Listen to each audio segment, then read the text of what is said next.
Thank you for tuning into the Radicards podcast on Radicards.com. I'm your host, Patrick Reno, and joining me, of course, is Ryan Daly and my buddy, special guest, Rick Huenate. Rick, did I pronounce your last name correctly? No, it's why not? Why not? I was close. Yeah. Um, so, Rick, we brought him on because today we're just going to be talking about soccer. That's it, this whole podcast. And I wanted to bring him on because Rick's a friend of mine, and I've known him for, gosh, Rick, when did we meet? 2011, about? Late 2011-ish, right in there? Sounds about right. Yeah, Yeah. and so Rick's a big soccer fan, and he follows the sport more than myself, and I think more than Ryan. I'm not sure if, because Ryan and I kind of just wanted to get somebody on board to sort of help facilitate some of the dialogue a little bit. And I believe that special guests, especially this one, deserve a really fancy 3 to 4 word title. So, Rick, we're going to call you the Senior Soccer Insights Consultant. Yeah. Let's get right into it here. The first things first is that, we discuss auctions on these podcasts, like, sports card auctions, something we do. We talk about sports, we talk about sports cards. And so, because we're talking about soccer in this particular podcast, I want to discuss 3 different auctions that recently expired, that ended. So, first one's first, 2003 Panini Mega Cristiano Ronaldo, PSA 10 rookie, closed with 15 bids at $2,413 recently. Now, it's my understanding Ronaldo is one of the top stars in soccer. And Yeah. Rick, have you followed this guy over the years? Yeah. I mean, I'm a big fan of personally Messi, but Okay.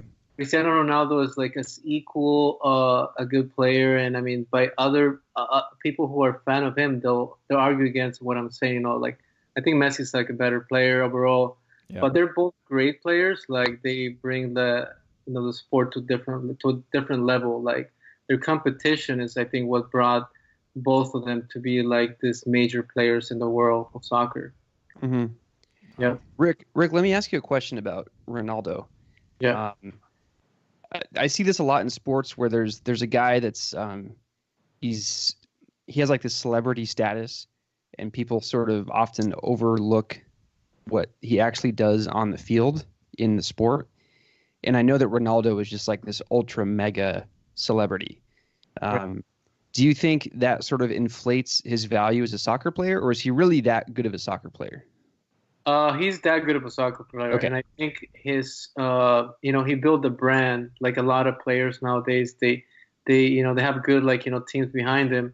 So I think it was just like smart decisions that he made, partnerships, and all the big brands, they wanna partner up with like I mean like personalities like him, that they can sell to their products basically. So I think it's just a win-win for everybody, like brands and himself. So it's just I think it helps like the sports and the brands at the same time, and fans. I think they all win at the same time. hmm Yeah. Cool. Yeah, so I'd followed some of this guy over the years. I'd heard his name dropped in conversations, and I know in the current market his stuff is desirable and collected heavily. Yeah. And this next gentleman we'll talk about here is one of the, I mean, he's played soccer in the late 50s, right? So the next one we're going to talk about is 1958. I'm going to see if I can pronounce this correctly. Aleph Bolagat Soccer Pele rookie card. Oh, Pelé. Yeah, yeah. Yeah. So this particular example is the highest graded, at least at the time of this recording. So BGS 8 closed with 49 bids at $10,977.77. Now I've heard this gentleman's name, and it's a single name. It's like Ichiro. It's like, of course, Ichiro Suzuki, but Pele. His name is just his first name on cards when they print and advertise. It's just Pele, and hmm so. Um, Rick, can you talk about Pele's influence on soccer as we know it in the current market today? Surely he has had an influence, right? Well, I mean, with Pele, I mean, we always see him like in the big sporting events. He's from Brazil, so Brazil has like a lot of players who look up to him, and he's always gets interviews. He wants to know. He's always asking. They always ask him like, who's better, right now, Messi or I mean, who at the moment, or there's a Brazilian player. Neymar. So he always says Neymar because he's from Brazil. No, as far as him, I think he's just seen like a really good player who was popular, like you said, in the 50s or at the time. And now, I mean, he's just looked like as a figure that like everybody looks up to. Like everybody knows, if you hear Pele, you're like, oh, okay, your parents have talked about him, like they saw him play on TV. So there's always comparisons, like would he have been better than Messi or Cristiano? You can't really tell. Like times change. The way the sport is played is different. But I'm sure, like at that moment and time, I think he was like one of the best players. And I mean, if you ask, if I ask my parent or my grandparents, like they'll probably say he's a good, like a better player. But again, it's like we're like comparing different times. But Mm-hmm. seen like as an idol, he's an idol. He's still working with like different like organizations. I think FIFA, and always kind of like an ambassador for soccer. So he always goes to different things in Brazil or other parts of the world. I think he even played in the U.S. At one time, towards Okay. like later part of his when he was playing, when he was active. Yeah, So that was going to be one of my questions, was because he seems like one of the first sort of like founding fathers of soccer, at least in the modern sense. And I was wondering what his influence would have been in the States if he just played in Brazil, or if he had the opportunity to be on more of a global stage. But it sounds like he maybe played towards the end of his career in the States. he did. I think he actually scored a lot of goals. I don't have the stats of how many goals, but he was like a top scorer. But like I was saying before, it was different times back then. I don't think he was able. Don't quote me on this. Like it wasn't like now. Where like all the players go to Europe, and Hmm. Europe has all the best players. I think he was more of like a Brazil player who played really well. And I think he excelled in the World Cup. So you know, I think that's how he was able to like become the status symbol. So it's different times. I think it was different. It was. I guess the stats were different at that time too. But I mean, for sure, he scored a lot of goals, and the way he scored the goals in the World Cup, I think that was what cemented his like his figure as being as one of the best players in the world. Wow. Yeah. A lot of information there I didn't know, so I'm glad we brought you on. So this is interesting. Um, I'm glad we talked about that guy. The next gentleman is somebody we're all familiar with. So this is the third auction that closed recently, 2004, 2005 Panini Sports Mega Cracks. This is a Lionel Messi rookie PSA 10, closed with 42 bids at 13,900.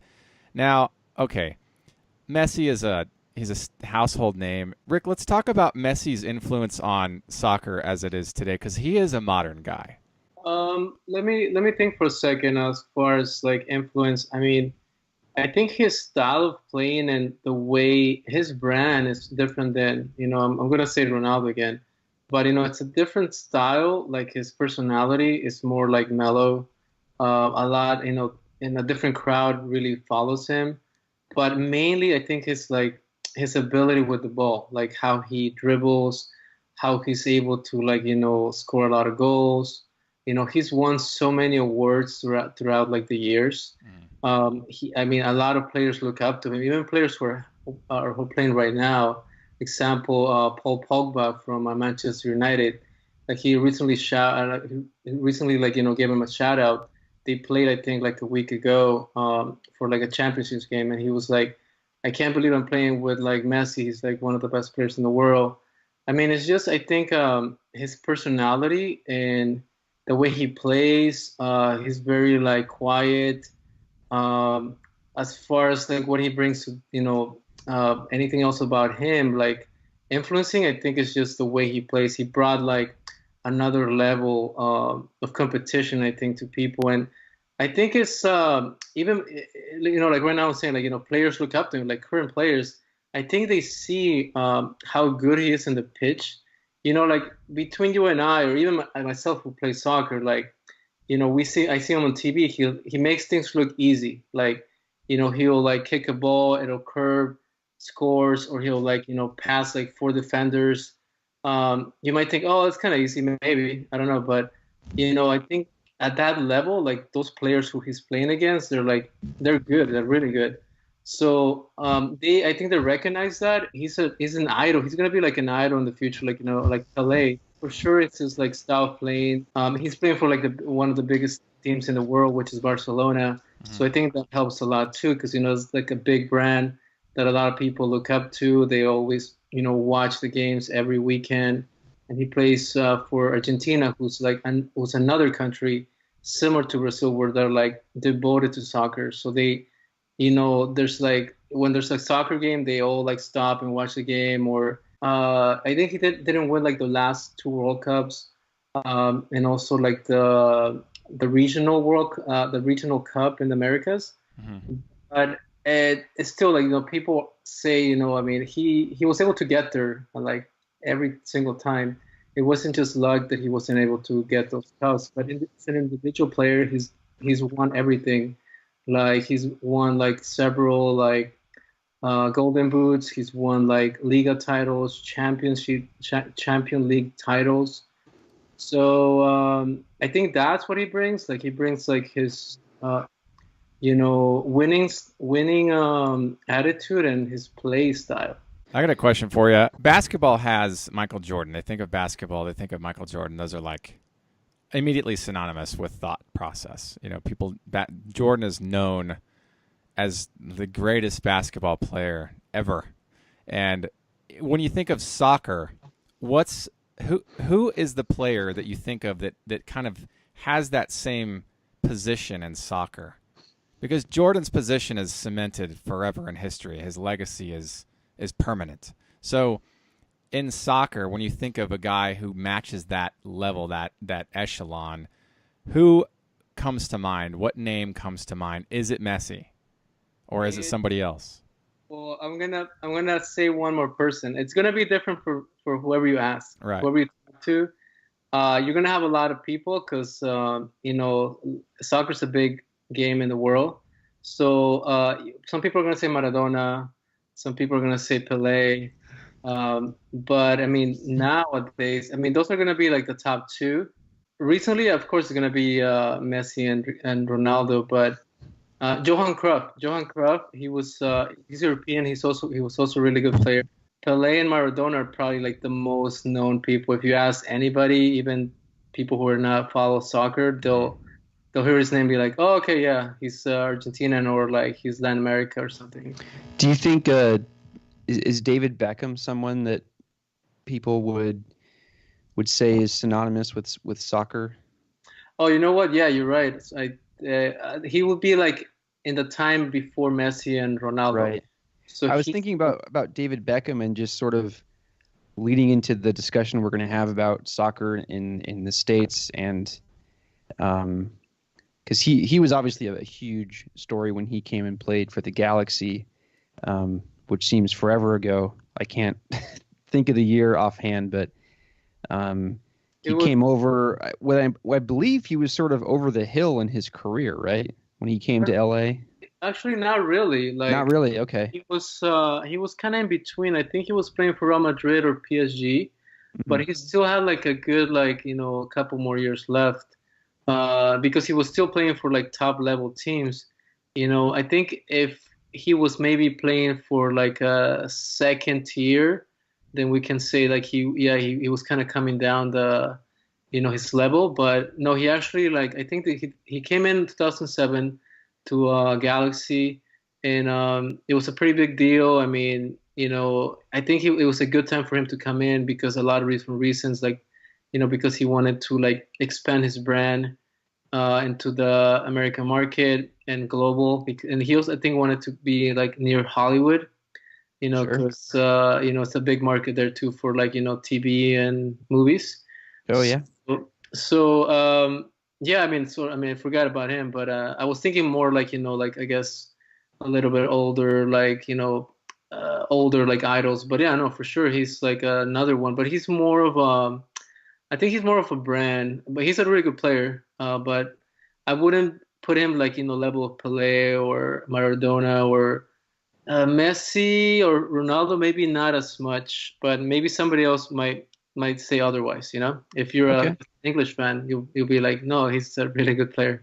Yeah, okay. And so I guess that sort of leads into my next question about like you don't see a lot of big name European, Spanish, South American players coming to play in the MLS. At least from my point of view, and this is someone that doesn't quite pay attention to soccer overall. I know that there's been a guy that has signed with LAFC recently, but so I know it happens, but I know that like the level of the David Beckham type situations just don't happen very often. So do you think like does it behoove the Messis of the world and the Ronaldos of the world just to stay in the British Premier League or to stay in South America? Or do you think it would benefit them to come to America and play? I think it would be. I mean, I think they would do it if the money was, the same as Europe. Hmm. I think the amount of money they get paid in Europe, like in top teams, even second level teams within the leagues, it's still a lot more than the U.S. Or Mexico. Actually, Mexico's it pays a little more, but I think that's the reason why maybe they don't come in until maybe they're like on the last years of their career, because they'll get whatever they can get. But I mean, exception was like Beckham was an exception. I think he still had like more years to come. Zlatan, he came in I think last year. He kind of took a big pay cut, but in promises of other incentives. As far as like you were saying like the guy from LAFC, his name is Bella. He's still Bella. he's still in his prime. Like he's I think 28 or something. So he's got a lot of years left. Uh, Okay. I don't think he was considered like a Messi type of player, but it's a good player all around. Still, there was even rumors of Barcelona kind of wanting him to play for the team like last summer, but I mean I think he probably decided for other reasons to stay in the MLS. I know that you're right. There's not a lot of players who come in from Europe or who are top level who want to play here at the moment, and I think it's because of the money. I mean, MLS has a structure where like they have three designated players, and they get the big check, and then everybody else gets like a lot less of money, and they can sometimes even those top players cannot it's not too big of incentive for them to play in the MLS. I know in China, like they pay a lot more, so and some players actually decide to go to China because they'll get like triple or four times. Even the Middle East, like there's like Dubai has like a league that they're getting some good players, maybe top-notch players, and they're playing there because of the money. So Hmm. they're going there for the money, of course. And maybe like in a couple of years, like as it grows, they'll have more like a bigger budget to get bigger names signed. But at the moment, how the system with MLS is working, I think they're kind of changing the way they do it. They're targeting more like younger players, and they're getting younger players from South America to play for MLS. And then if they get good at it, the idea is to like sell them to Europe, which already happened with Atlanta United. I think they got like a lot of like South American players, and I think two of them excel, and one of them already went to play in England, and they actually won the league last year, because they had such a good team. So I think it's like a different approach that they're going with the MLS. It's but I mean, it's now that Beckham, we're talking about Beckham, he's gonna have a team in Miami. I'm sure he's got like a lot of like influence amongst players at the moment that they'll wanna like play for him, even though if they're not like towards the end of their career. Like in like social media, like some like top players, they even joke around like, yeah, I'm already excited about the team. I'll play for Miami FC, when they start in a couple years. So who knows? I mean, I think we'll probably see like even Messi or Cristiano if the money's here, and if the MLS as a whole, not like as an individual team, decides, let's invest more money, let's bring these guys, we'll pay them a little extra. And I think if they decide to do that, then you know, it'll happen, kind of like what they did with Beckham, because that was exactly what happened. And I think he made like a lot of people more aware of the sport, and I think he helped a lot of teams, get noticed. I think because LA Galaxy will play against other teams in MLS. Mm-hmm. Yeah, of course.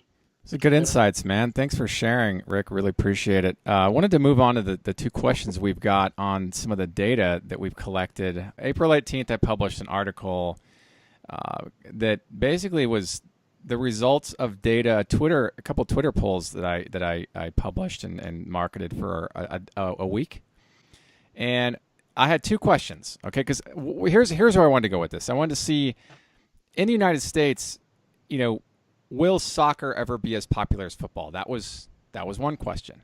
It's my understanding that football in the United States is the highest grossing sport based on advertising revenue, almost alone, really, because people watch the Super Bowl for the commercials, and you've got tons of endorsement deals and all this. And so we all three of us have read the data. Of course, me, because I produced the data results here. And the first question, in the United States, do you think soccer will ever be as popular as football? Out of 46 responses, at 45 no's and 1 yes. I know, I did see that. I was like looking at the data that you like put up on the article, and I'm like, okay, that's interesting. But then I started thinking like, okay, I mean, we got to take into consideration like your followers, who you were asking the questions. Maybe they're more of like, football fans, or maybe more of like, baseball fans. I'm speculating, but I think that's why you got like a big response towards like, yeah, no, it's not going to happen. But I think it looked based on how it is now. I mean, if you go against football, yeah, there's no way MLS at the moment can compete. Like, there's no way. Like, I think I was like talking to a little bit the other day that something big would have to happen. I mean, some big changes like with MLS, with maybe bringing like Messi or Ronaldo, or like doing some other bigger things that will catapult that, to get to that level, to actually compete with it. But likely, like, it'll even be like years, like 20, 30 years, if anything, to go against the NFL. Because even like if we look in history from other countries, like how their leagues came to be, like in Mexico, for example, I think the league is like 110 years old or something. And I think recently in the 80s or something, or 90s, it barely became like to be more popularized. It takes a while. To build off what Rick was just saying, MLS has been around since 1996. NFL has been around since the 20s. Yep. And then if you look at the other two big sports, or three big sports, hockey and baseball and basketball, they've also been around since much way before 1996. So I think MLS is still sort of like in its teenage years in a way. It could sort of explode, but I think Rick's right. I think it takes the kind of talent to get people to come to the games and watch the games on TV. And if the leagues continue to be so popular in Europe and in South America and in Latin America, America might not see that kind of talent come in. Yeah, this is an interesting conversation because, Rick, you brought up a good point, and I don't know the interest makeup of my Twitter followers. I mean, to some degree I do, like they're card collectors, and some guys follow sports a little bit more. They maybe listen to podcasts. It'd be kind of difficult for me to measure quickly how many of them are avid soccer fans, right? And so that does pose an interesting layer of a question, if you will, on the data received, because we're looking at, it could be the sense that the responses came from people who generally don't like soccer. I don't know. But if they don't, then it's going to be weighed on the no, probably, and more so than the yes. But if they're big Yeah. soccer fans, they might have likelihood to hit the yes button on that one. I don't know though. I can't back any of that up with any degree of certainty. What I'm saying is that my content is primarily about baseball, and I branch out occasionally. And so because of that, I've attracted people that are of similar mindsets. And so this particular piece of content that we're producing right now is sort of a way to kind of get a better grasp on some of the other sports that are out there, and this particular one obviously being soccer. So I wanted to get an idea of, if I have over 1,000 Twitter followers, and I have this big of a difference. I mean, that's still very significant one way or the other, right? And so I wanted to talk about that because I look at soccer as something that's so new. Ryan, you brought this point up. It's so new. NFL was founded in 1920s, MLS founded in the 1990s, and so we've got this huge block of time where football's finally woven into the culture of America. We ardently watch the Super Bowl for the commercials and the games, and we like it's just football's a big part of the American culture. We love football, and so soccer's been around for thousands of years and became more refined in the mid 19th century in England. So it's still relatively new, but it has much richer history than the big four that we have here, right? So because it's so old, like 3,000 years ago in Mesoamerican cultures. Couple things about soccer. Because of market proliferation alone, just by design, it's going to be more attended than any other sport in the world because it's all over the world. It's the most popular sport for the same reason Walmart is the biggest seller of produce in the United States, because there's so many Walmarts peppered about the United States. And so you have so many sports teams or so many soccer teams peppered about the world, you're going to obviously have higher attendance levels overall in comparison to any of the sports that are mainly in the United States. So I understand that. I do. But Ryan brought up a good point that it's still so new, it's going to be a while before it can compete with the big four that we have in the United States. I mean, we might get there. I don't know. I just know that culturally speaking, I feel like soccer is it's going to be a while before we look back and reminisce about soccer memories. Like when I was a kid, we used to go to, like we do with baseball or football or even basketball. I think it's just going to take some time before we get to that point. And it might happen. It might. Because it is popular. Soccer teams are well attended in the United States, at least that's my understanding. Maybe just not as attended as, say, if the soccer teams in Europe, right? And so that's kind of the way I think about it, is like, well, the question, will I ever, is kind of it's a big one, because I don't know, will anything ever be? I don't know. I could say, like, at this time in the near future, no, but maybe in the long future, out 30, 40, 50 years, maybe.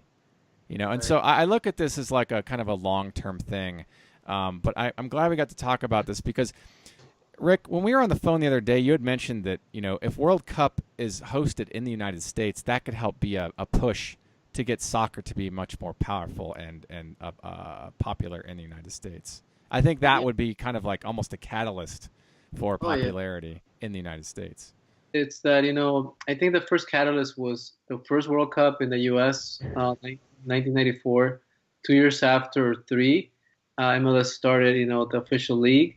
And now there's going to be another chance in a couple of years. I think it's about 8 years or something like that, I think that the U.S., Mexico, and Canada are going to be hosting. So that might be another opportunity for the league to even become bigger. And I mean, it's just a matter of, like, I guess what happens then, and also I think I mentioned too, like the makeup of the population of the U.S. You get a lot of more, like, Latinos watching it, or their kids watching it.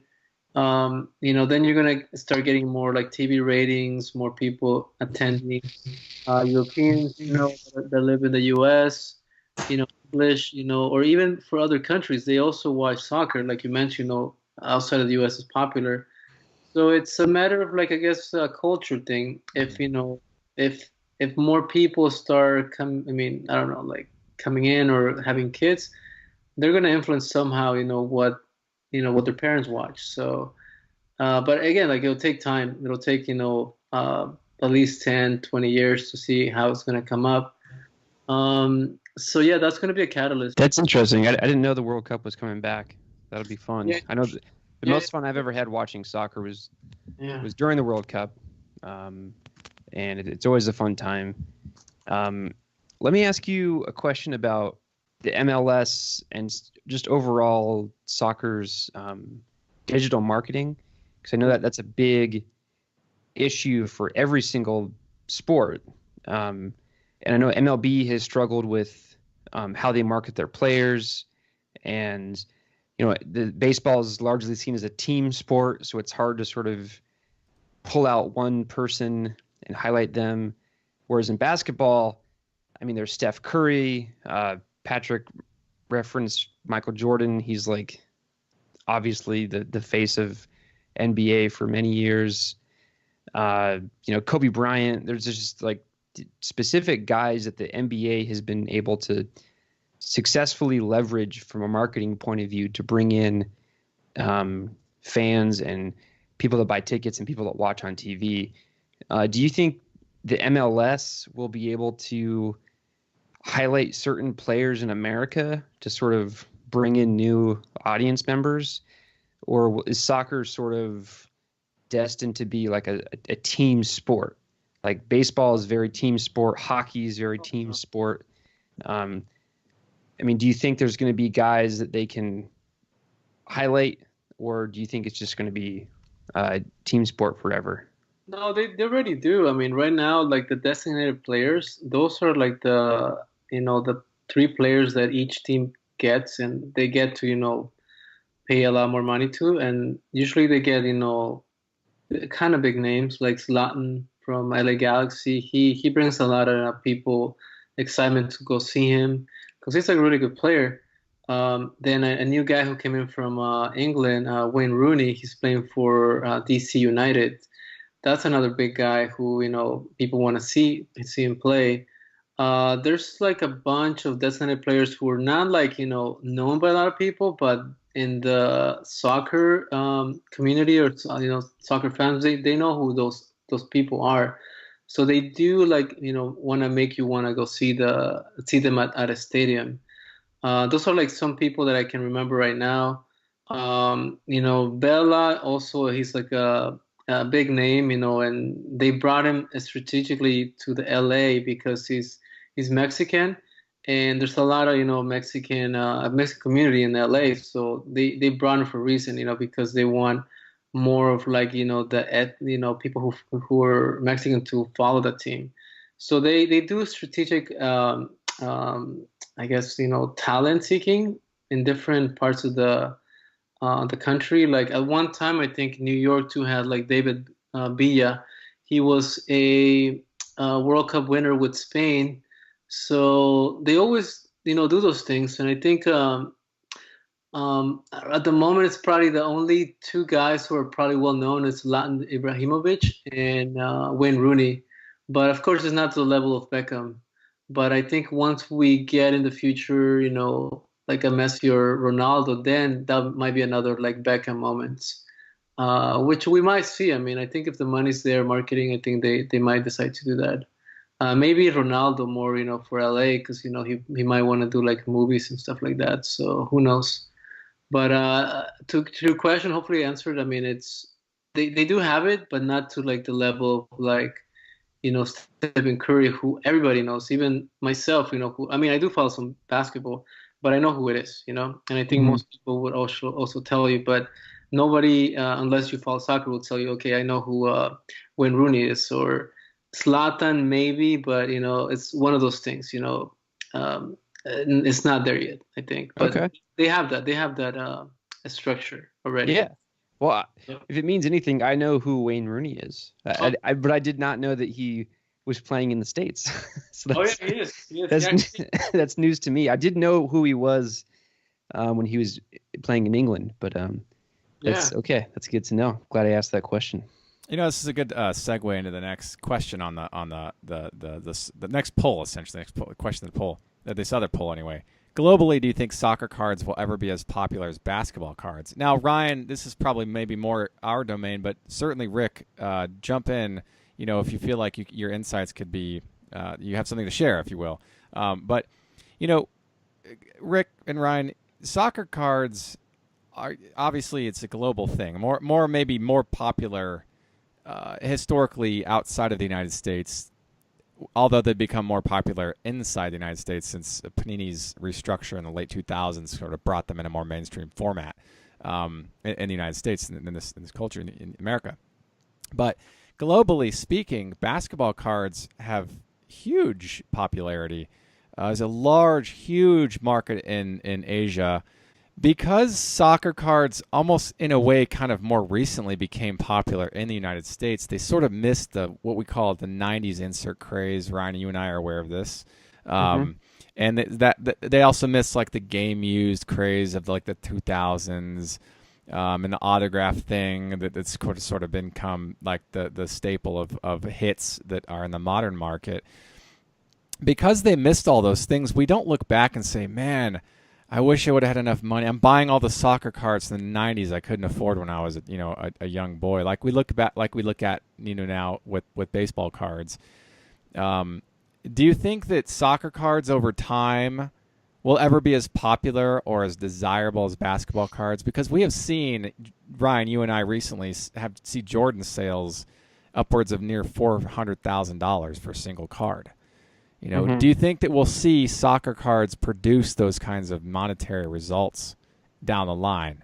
Do you think Messi cards and Pelé cards will fetch these crazy high figures at some point down the line? I'm very skeptical. I'm going to say no, mostly because basketball as a sport is becoming extremely popular in Asia and in the Middle East, and not just American basketball, but there are leagues, like very successful leagues in Asia and in the Middle East, where American players are playing, and Chinese players are playing, and Middle Eastern players are playing, and the basketball movement is so significant in those parts of the world. And I think just sports card investing overall, from a global perspective, is becoming more intense. People are starting to realize that buying a Jordan rookie card is potentially a better investment opportunity than investing your money into standard American stocks, which is another topic for another podcast. Sure. But I think people are starting to realize that, and soccer just doesn't have that card collecting history to invest in. Mm-hmm. You can't go back and maybe the Pele stuff you referenced early from the late 50s, but that seems like sort of an outlier to me. Like there's not a lot of significant cards from the 50s and 60s and 70s that you can go sink your money into in the soccer world. Right. So I think those two points alone, just the history of basketball cards and the history and the new future that basketball is making for itself in these new parts of the world, it's going to be hard for soccer to catch up. But soccer is also extremely popular in those parts of the world, in Asia and in the Middle East, and I think it's sort of like a brave new world for the folks at Panini and the other folks that have rights to produce the cards for those teams. If they decide to be aggressive and they decide to be innovative and they want to really drive home their product, they could prove me wrong. And I kind of hope they do. I think it'd be cool to see a resurgence of soccer cards and see some innovation in the hobby in general, not just in baseball, but in other sports. Sure. So those are sort of my thoughts. I don't know if Rick agrees or disagrees or. I think I agree with it. How I see it, from my perspective, is that for more a popularity or more like importance of the soccer cards would be if it's done on a country level. Like in my experience, like usually when the World Cup happens, like the Panini that was mentioned, those become more important than like uh, like a regular player, if a player plays for like a league, they would have to play for like a top team, like a world team, like Barcelona, Real Madrid, or like a English team, for it to be kind of valued, important. So, I mean, as personally, like I haven't like bought any like soccer cards. I think when I was younger, I did get an album for like for a World Cup. I tried, I think, to like buy all the cards because the goal is to like collect all of them and put in the album. But I think I was able to get like 80%. But those are still very popular. Depending if your country's going, then it's important to you. But if your country's not, I mean, it's not that important. But some people who are fans, they'll still collect because you see all the best players. I see that, for it to work, I think they would have to focus in like only the top teams. And it's kind of like what I was saying with like, the designated players. I'm sure like, you're only going to focus on like the top players from each team where if you have like, I think you have like 23 players per team. I mean, it's like, okay, so who's more important? But again, I don't know too much about the cards. I know like, even basketball, you have like a lot of players in the team, right? Like, I guess all of them have cards or just a few. I'm not sure. But I would put importance, I guess, on the most popular ones, I think. And I mean, I think it'd be cool. I mean, I'm actually gonna look into those cards now that you guys are mentioning. I mean, maybe, like to collect some of them, now, that if it's available, if there's like a Messi card for Barcelona or, top players, then, maybe those might be worth later on in 10, 20 years. Hmm. Maybe like in a couple years that becomes popular. I mean, maybe that's a good investment, to do it now if it's already available. Because, they're also like in a couple years, we're not going to see like, Messi, Ronaldo play at the top level. But if you have those things, they can become collectible nonetheless for like the soccer fans. So, I don't know. I think it's like but probably focus just on like the top players and then maybe later on it'd be like worth a lot of money.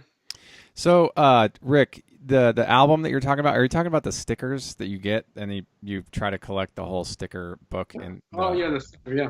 So those No. those have like massive international popularity. But let's talk about the data results of this question. So, it pulled in 41 responses, and 37 of them were no, Yeah. and then 4 of them were yes.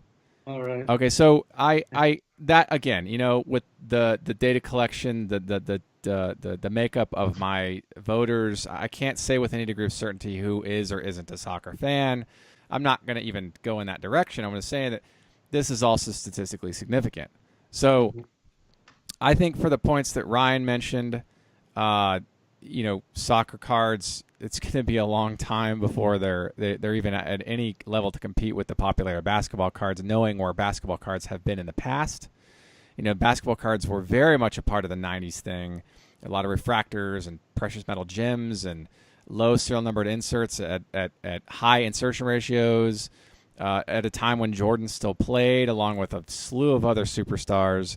Those things have really caught on in popularity as the youngsters reach their 30s and pick up full-time jobs, and they have quite a bit more discretionary income to spend on high-end cards that they always wanted when they were kids. So this is kind of contributed to what's kind of tied into why basketball cards from this era have done really well, and their international intrigue. Now, Rick, you had brought up points that there are soccer cards of certain players, very specific players that have, in the current market, as we've discussed already, very high monetary value. And that value I see will continue to increase over time as the sport of soccer becomes more popular in America. That's kind of how I predict this.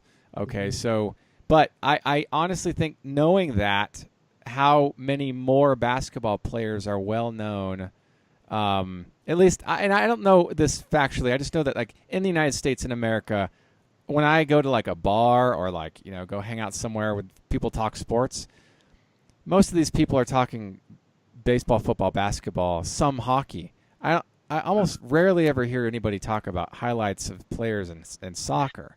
And so I think Yeah. to myself, okay, who are the big soccer players? And I'm learning, I'm learning like some of these guys, right? But my knowledge base is so much wider with basketball, and I don't, I follow it a little bit, and I buy some of the cards, but I wouldn't really consider myself a basketball card collector. I'm more of a baseball guy. But I've always appreciated the '90s thing, how the '90s category of sports cards in general was just very interesting to me because every brand was trying to outdo itself, outdo each other, and soccer wasn't part of that.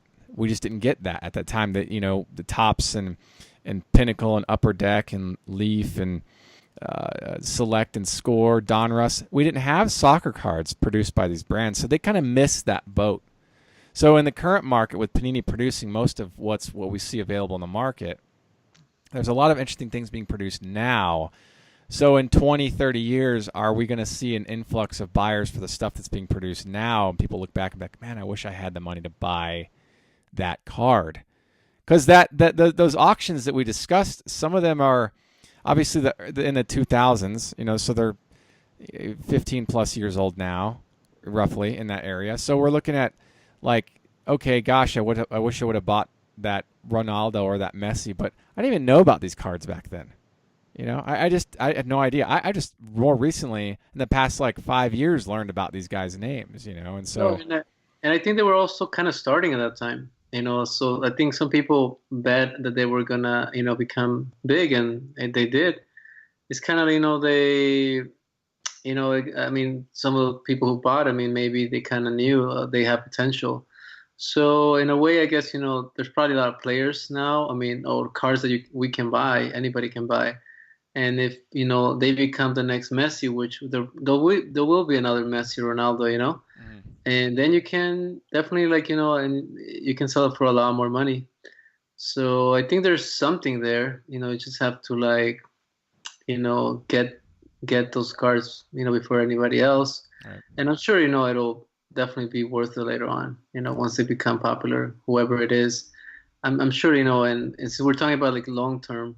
I know MLS will get, somewhat big or big in 10, 20 years, and it'll definitely be like worth like collectibles. I mean, I can tell you like a lot of the new teams, the MLS teams, are branding themselves in such a way that they're like a world brand, not just like MLS brand. Example, not to say, I'm an LAFC fan, so their branding, the way they, build their brand is they're not going for just the MLS, status, which they are, of course, that's their league, but their whole thing is like become a world brand like Barcelona, Madrid, and they're kind of already doing that with their icon, with their hats.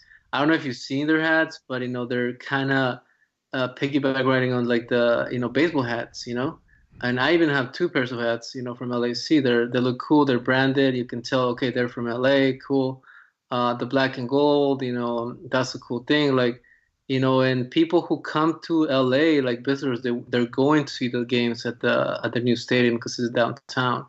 And a lot of these MLS teams are doing the same thing. Like they're building it so if they're in major cities, they're building so it becomes a worldwide brand, not just like and I think they're probably also kind of like sharing some of the knowledge from the NBA, which they're already already are probably like a world brand, like in for different teams. I mean, they're gonna do the same thing. They're gonna go into like different countries, maybe China, other parts, and I think that's their goal ultimately. So I think investing on MLS, like anything at the moment, I think it's very well. It's going to be a very good investment in the future. Whether it's cards, anything. I think they're doing a really great things like business wise, in MLS and individual teams. Let me ask you this though. Yeah. Just broadly speaking, okay, if I have 3.5 hours to spend watching a game of some capacity, Right. like, and soccer games can be scored 1-0, like for the Yes. entire game. Like, I look at basketball, you can get into like the triples digits, like in the hundreds, like point scoring, because it's like constant point, 3-point, 2-point, whatever. Baseball, a little bit slow at times, and it can have it can have a 1-0 score, it can, but usually it's like somewhere in like a little bit higher than that. Football, it's kind of all over the board, right? But you're going to get, touchdowns and passes and things. And hockey's much like basketball in that way because really, structurally speaking, all the big four, except for baseball, are identical in structure to soccer. You're pushing something from one end of the field to the other, right? Or the court. It's the same.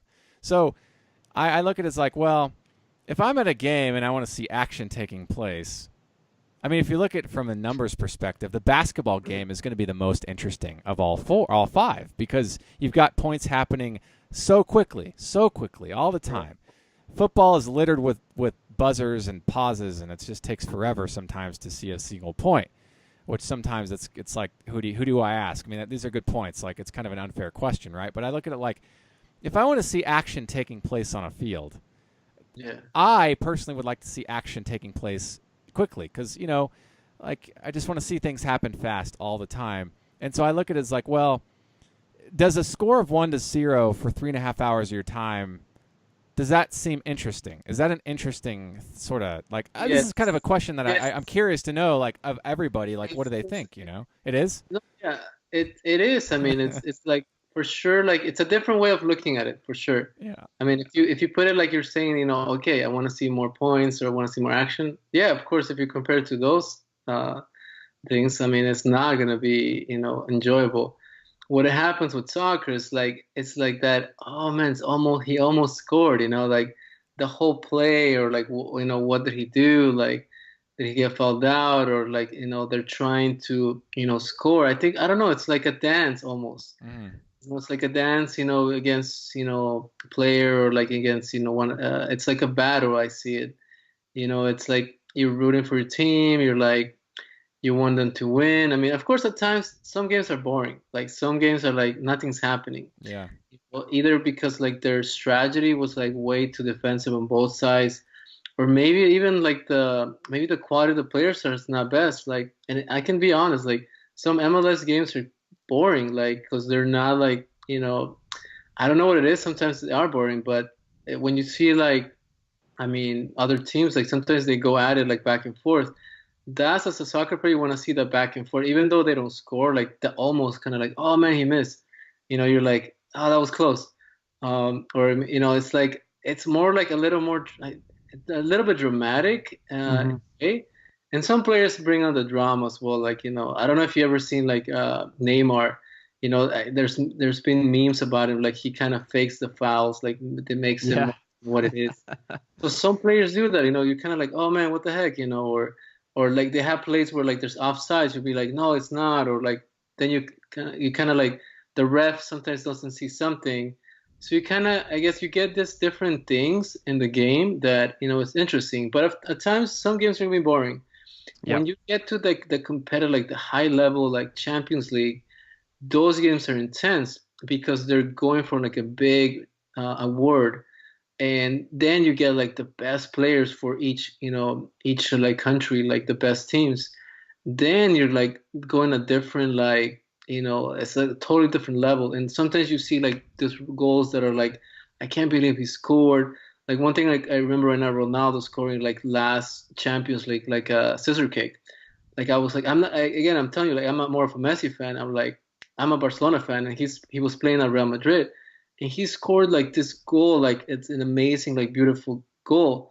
And I cannot say like, oh, because he's not like in my team. I mean, like, he's not, he sucks. I mean, it was great, like, and people kind of appreciate that. And I don't know, there's always like something happening in the game that, players who like it, they enjoy it. I mean, if you're an outsider, you're kind of gonna be like, yeah, what the heck. But I think once people get into it. Like, the other day, for example, I was in Vegas. I was like trying to catch a soccer game, and you're right. Like, people, they're like, what? We're watching. I think they were watching like the Masters, like the golfing, right? Right. It was Masters, and I'm like, okay. And I didn't even know. Like, that's for me. I didn't know that was happening, but I get it. Like, if I'm watching golf too, like, it's the same perspective. It's like, oh, that's kind of boring. But if you really get into the game, you can kind of see, like, you start seeing different things. Like, I'm sure if like I really put in the effort, or like, I sit down, golf can probably become, really enjoyable. I mean, I see like it tends to be a little more older crowd. So maybe when I get older, I'll be more like a golf, fan. I mean, I don't think I'll ever lose like the soccer fanatic, because that, you take that, forever. But I think it's just the way you see it, the perspectives, and I don't know. It's just like I can share that with you that I really enjoy it. I think it's just because I think I was like raised with that. I think that has to do a lot with it. Like you mentioned, you were raised, watching baseball, or maybe you went with when you were younger to the games. So I think that takes a big consideration to like what your likes are, and what do you gravitate towards. So I mean, Those are good yeah, points. You brought up a good point during this dialogue, which is, once you learn about something, you might start to enjoy it a little bit more, right? yeah, So for me, I prop, I think my general disinterest is just because I don't know enough about it. Like I know how it's played. I get how yeah, the game of soccer is played. I just I don't know a lot of people. I mean, I know you and like one other guy, and so I don't know enough people to have enough dialogue to where I can learn enough about it to really start to grow an interest in it. And I think that's where my like bias comes to, like, well, I want action-packed games, but there is action at the high level of soccer. High level athletes are going to produce action regardless if points are scored. I have to remind myself of that with, like, it's not just about points, it's about what's happening in the game. And that's something that I have to just take a step back and be like, what is actually taking place here?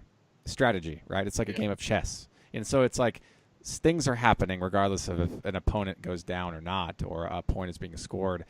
Interesting plays are taking place all the time on fields and courts all over the world. And so that's something I have to remind myself when I think about action and what it means to be entertained in sports. And so I appreciate you bringing that to my attention, because this is like a nice reminder. And I will say, in regards to your point about action and points being scored, football has changed their rules dramatically to make sure that games aren't just defense on defense, that they're high scoring games. You can't really touch the quarterback anymore in football. Defenses are very concerned about what they do, because one hit can be illegal and one hit can be legal. And those are pretty new rules that the NFL has instigated. Baseball turned a blind eye to steroids in the 90s because viewership was so high. Marquee value, totally. Yeah. And baseball has taken other rules into play recently, just sort of speeding up the game, making it a little more watchable on TV. NBA famously added the 3-point line. They sort of stole that from the ABA, just because it made the games higher scoring. It made it more fun. And I sort of respect soccer in the sense that I can't think of any huge rule change that soccer has instilled in the game to make it faster or higher scoring. As far as I can tell, and I'm definitely not a big viewer of soccer games, but the game is, from a rules perspective, hasn't changed a lot, or if at all. Is that true, do you think, Rick? No, it has changed. Like Okay, interesting. recently, like I think the introduction of VAR, the video referee has changed it a little bit. Okay, video. Yeah, well, that's also true in other sports, like the video replay. I think that's across the board in baseball most recently. That's a reality now. So, anything else besides the video replay? Not that no, I think that's it for now, but there's gonna be some changes pretty soon too, like subtle changes. There's always like little changes to the game, like for fouls and stuff like that. But one thing I can say about the VAR thing is, like, even within soccer fans, you get like a mixture of people who like it and dislike it. People who there's a word for them, like people who want it to stay the same. They're like, you're changing the game, like it's not the same. I like the way it is. Like for me, I like it. I think it's cool. I think it makes it more like fair. That was recently like the biggest change, the VAR. It's happening little by little. MLS, for sure. Like I think it started like at the very first year after the World Cup, and now like major tournaments like the Champions League and top leagues in Europe are starting to, get into it. Not everybody's going to do it because it's like expensive to have your stadiums, be able to like, be like certified, to have those things. I got a question for you.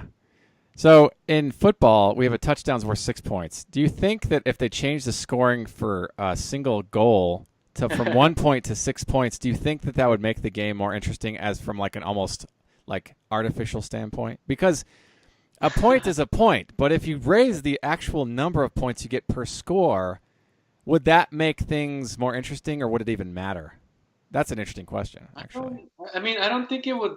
As the way it is now, worldwide, if you change that, it'll be like, why are you changing that? And that's something it doesn't need to change. Right. I think if you change it, you might want to change it for like the American market, but it's kind of like already MLS does things a little different than other leagues. Yeah. With no relegation and also having like their times differently than the most other leagues.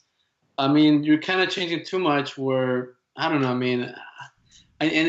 you got to think about the core of the audience from MLS. I don't have stats, but I'm sure it's like a lot more like, Hispanics and maybe Europeans and, some that are American, like that did not have any connection, with America or Europe. So you kind of have to, I guess, think of your like, your base, your core like followers. If you change that, you're kind of changing it for something they're already used to. So I don't think it would make sense. You might be changing for like very few people just for them to get it, so it's like football. Okay, cool. I get it. I don't know. I don't think it would be ideal, but I don't know, to be honest. You guys, this has been a lot of fun. I'm glad that we all three got together and sort of collaborated on this particular podcast. Rick, thanks so much for joining us on this podcast. My name's Patrick Reno. I'm the host. I'm joined by Ryan Daly and Rick Wainate. Thank you for tuning in to the Radicards podcast on Radicards.com. I'm your host, Patrick Reno. And until next time, enjoy collecting. If you like this content, please subscribe. Thank you. Enjoy collecting.